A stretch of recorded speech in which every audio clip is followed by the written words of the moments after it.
Number 3, stroke के दरमियान या आखिर में बड़ा दायरा जेड एस डबल जेड या इसे कह सकते हैं G S double C double S या एस जी को जाहिर करता है। लो जी, इसमें ये 4-5 वर्ड्स इकट्ठे ही आ गए।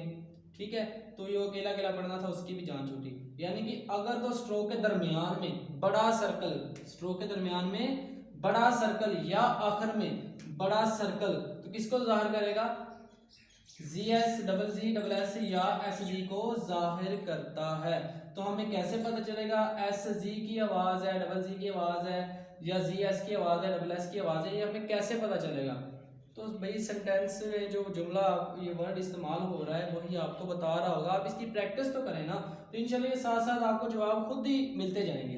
तो ये एक दफा ये देखिए, सक्सेसिव, सक्सेसिव, तो सक्सेस है, ठीक है, सक्सेसिव, सक्सेसिव वर्ड पे गौर करें। पहले एस की आवाज, फिर के की आवाज, फिर डबल किसकी आवाज आ रही है? सक्सेसिव। ओके, तो इस तरह से लग रहा है या तो डबल एस की आवाज आ रही है दरमियान में, या डबल सी की आवाज आ रही है। तो ये थोड़े बहुत इनमें आवाजों में फर्क है, आप डबल सर्कल लगा के वर्ड को कंप्लीट कर सकते होते हैं। ठीक है, लफ्ज होता है सक्सेसिव, एस का सर्कल सक्सेस, अब दरमियान में किसकी? डबल एस की आवाज आ गई, से सिव। तो आप ना देखें कि इसके दरमियान में कोई डबल एस या डबल सी या कुछ भी लगा हुआ है, तो डबल सी लगा हुआ है या जो भी लगा हुआ है, आवाज सी की होनी चाहिए ना, लंबी आवाज, यानी जिसे कहते हैं वो होनी चाहिए। तो इनमें से डबल जेड की आवाज है, डबल एस की आवाज है, तो हमें बता रहे अब इसे पढ़े सक्सेसिव, तो आप इसे सक्सेसिव तो पढ़ते ही नहीं। जब आप इस तरह का लिखा होगा, इसकी आप ट्रांसलेशन करने के लिए इंग्लिश में आप पढ़ेंगे सक्सेसिव, तो सक्सेसिव कोई वर्ड नहीं होता, आपको पता चलेगा कि ये लफ्ज क्या है? सक्सेसिव है।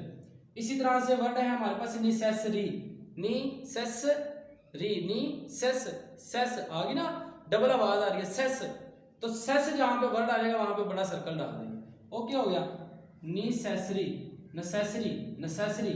ओके, ये एन डाला, सेस डबल एस के लिए या सेस की आवाज के लिए बड़ा सर्कल, और रे की स्ट्रोक, नेसेसरी। तो बहुत सारे वर्ड्स हम बिला बेशुमार, बिला सोचे समझे बना सकते हैं इस तरह के वर्ड्स, लेकिन उसके लिए आप लोगों को चाहिए इसकी सबसे ज्यादा प्रैक्टिस। तो प्रैक्टिस कीजिए, इंशाल्लाह ये सारे सवालों के जवाब साथ साथ क्लियर होते रहेंगे। तो पढ़ते हैं जी रूल नंबर 4। रूल नंबर 4 है जी, चुप करके इन रूल्स को लिखते जाएं और बार बार थोड़ी सी रिवीजन करते जाएं, ये ज़हन में बैठ जाएंगे। शॉर्ट हैंड में जब आप स्पीड लिखेंगे ना, तो ये सारे रूल्स ऑटोमेटिक आपके दिमाग में पहले से सेव होंगे। ठीक है, ऑटोमेटिकली आपका हाथ, जो आपका दिमाग है, हाथ को सिग्नल भेजता रहेगा, आपका हाथ खुद ब खुद ही लिखता रहेगा। तो परेशान ना हो, जो मैं पढ़ा रहा हूँ बस इसे नोट करते नहीं और 2-3 दफ़ा रिवीजन किया करें, बस बात खत्म। ज़्यादा माइंड पे बोझ नहीं लेना। ओके, ये खुद ही हो जाएंगे इंशाल्लाह। जब हम स्पीड करेंगे ना, स्पीड में लिखवाया करेंगे, आपको सारे रूल्स में बताया करूँगा, सब कुछ होगा, तो ये और आसान लगने लगेगी शॉर्ट हैंड। तो पढ़ते हैं जी, बाज़ औक़ात सहूलत की खातर बड़े दायरे के अंदर वोवल लगा दिया जाता है। क्यों लगा दिया जाता है, देखते हैं।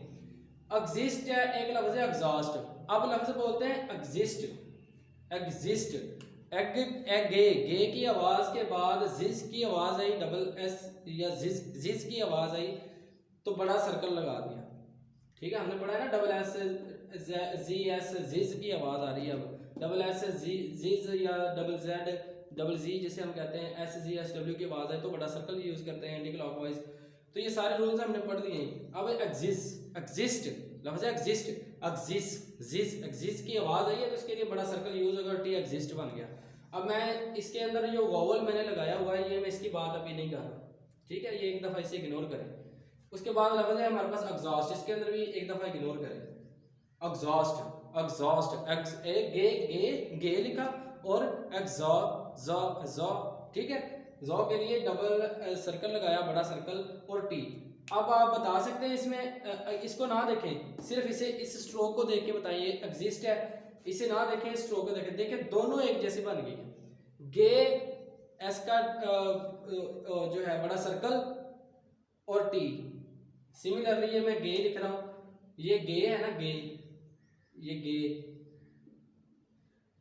ये गे की स्ट्रोक है, ये बड़ा सर्कल आ गया, बड़ा सर्कल आ गया, फिर ये टी है, ठीक है। इस तरह से ये भी हमारे पास गे है, ये स्ट्रोक की बात कर रहा हूँ, ये गे आ गया, ये बड़ा दायरा आ गया या सर्कल कह लें, ठीक है। ये क्या है जी हमारे पास टी। अगर ये कैमरे में नहीं नजर आया मैं इसे ऊपर करके लिख देता हूँ थोड़ा सा, ये टी है, ठीक है। अब ये दोनों ही एग्जॉस्ट और एग्जिस्ट में कोई फर्क नहीं रहा। फिर इन दोनों में डिफरेंस करने के लिए हम वोवल देखते हैं। तो लफ्ज़ एग्जिस्ट एक ही आवाज आती है, तो एक वोवल इसके दरमियान में लगा सकते हैं ताकि हमें याद रहे कि ये क्या है, एग्जिस्ट है, क्योंकि इसमें एक ही आवाज आती है, एग्जिस्ट है। अब एग्जॉस्ट, इसमें वोवल की आवाज ओ की आती है, ओ, तो इसमें ओ का डैश डाल देंगे, ओके। तो ये हमें वोवल बताएगा कि ये एग्जिस्ट है, ये हमें ये ओ की आवाज वाला वोवल बताएगा कि ये क्या है हमारे पास एग्जॉस्ट है। तो इस तरह से हम दोनों में डिफरेंस रखने के लिए वोवल दायरे के अंदर यूज कर सकते हैं जी। तो हमारे पास रूल नंबर 5 है।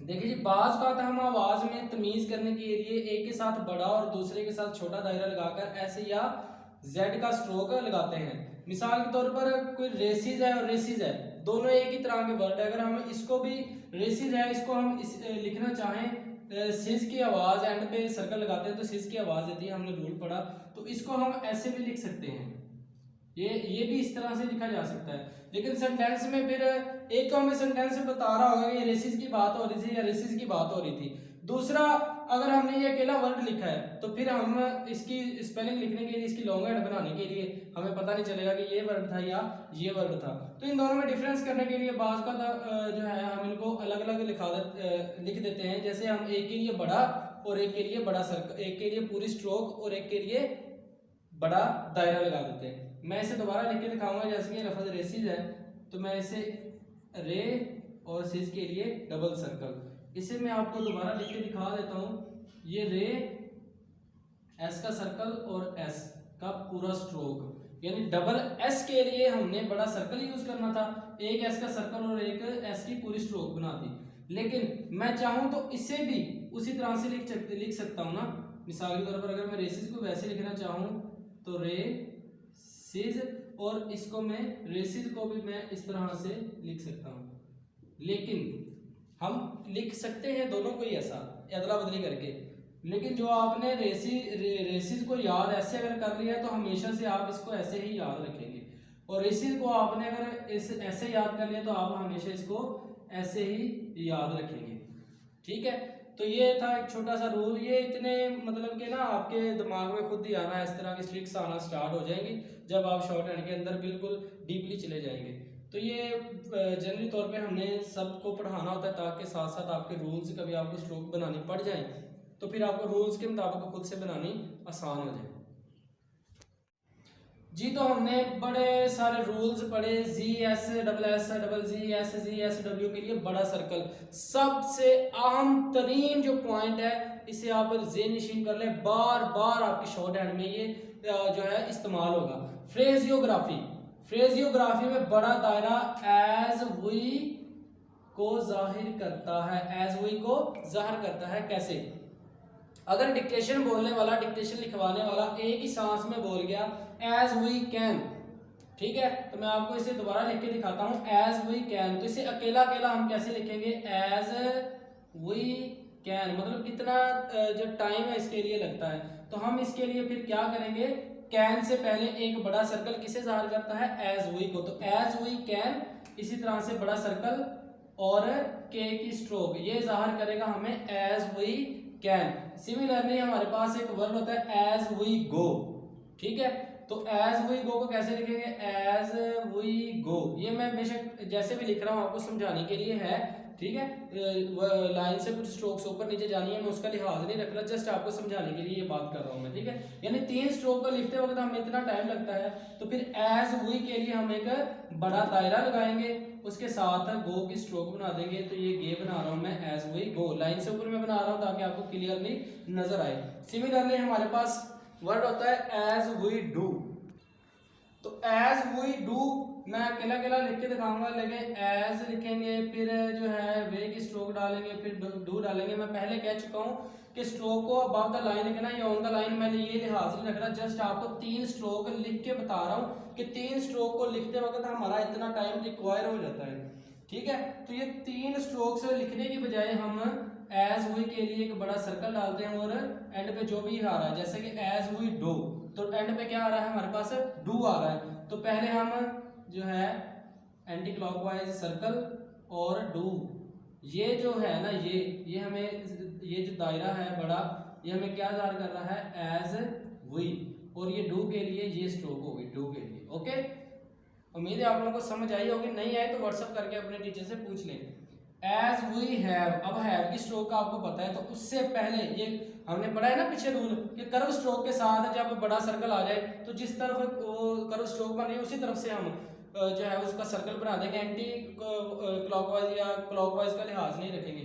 तो हैव हमें पता है, ऑन द लाइन वी लिखे तो हमारे पास हैव होता है, ठीक है। तो इसके स्टार्ट में एक बड़ा दायरा बनाएंगे तो एज वी को जार करेगा, ये देखिए बड़ा सर्कल बना दिया एज वी, और वी की स्ट्रोक ये एज वी हैव। ये बहुत ज़्यादा इंपॉर्टेंट है, बहुत ही अहम है। जितना हमने पढ़ा ये जी S double G S G S W के लिए बड़ा दायरा, जितनी हमने रूल्स पढ़े उनमें सबसे अहम और बार बार यूज़ होने वाले ये फ्रेजियोग्राफी है, ठीक है। इसे आप अच्छे से कर लें, और पिछले रूल्स में से कोई समझ नहीं आई या इस रूल्स में से कोई समझ नहीं आई तो काइंडली अपने टीचर से, तब तक अपने टीचर की जान हरगिज़ ना छोड़ें जब तक आपको मुकम्मल समझ नहीं आ जाती।